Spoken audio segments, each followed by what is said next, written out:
अस्सलाम वालेकुम नाज़रीन, एक नई वीडियो में हुई शामदीद। अक्सर ऐसा होता है कि कपड़ा जब कटाई कर ली जाती है, सिलाई कर ली जाती है, तो उसके बाद काफ़ी मसला हो जाता है कि कपड़े की लेंथ वगैरह में कमी आ जाती है।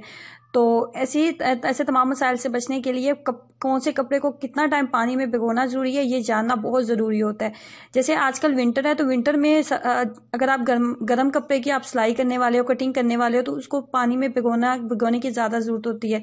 जैसे उसको कम से कम 20 मिनट पानी में ज़रूर भिगो के रखें। नंबर 2 पे ये विस्कोस है, ये भी मार्केट में काफ़ी ज़्यादा कपड़ा आया हुआ है, तो इसको पानी में इतना ज़्यादा भिगोने की ज़रूरत नहीं होती। 5 से 7 मिनट इसको पानी में भिगोना काफ़ी होता है।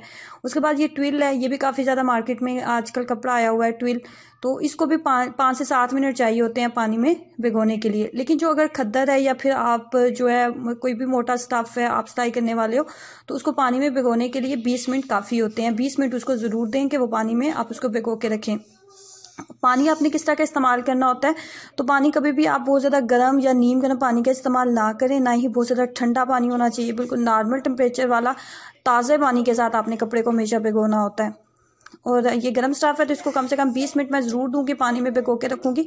और बिल्कुल आम नॉर्मल जो टेम्परेचर वाला पानी है, उस पानी का मैं इस्तेमाल करने वाली हूँ। ना बहुत ज़्यादा ठंडा पानी हो, ना ही बहुत ज़्यादा गर्म पानी का इस्तेमाल करूँगी। 20 मिनट के लिए इसको छोड़ दूंगी और उसके बाद इसको सिंपल स्पिन करके तो हम इसको ड्राई कर लेंगे।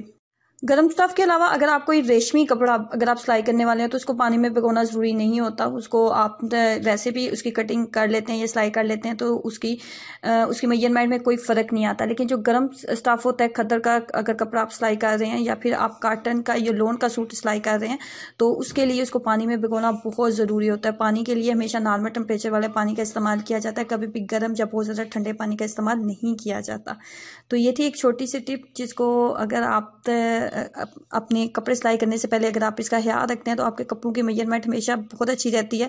और सिलाई करने के बाद आपको कभी ये मसला नहीं होता कि आपके कपड़े छोटे हो गए हैं या फिर आपकी लेंथ वैसी नहीं कपड़े की रही जैसे आप चाहते थे।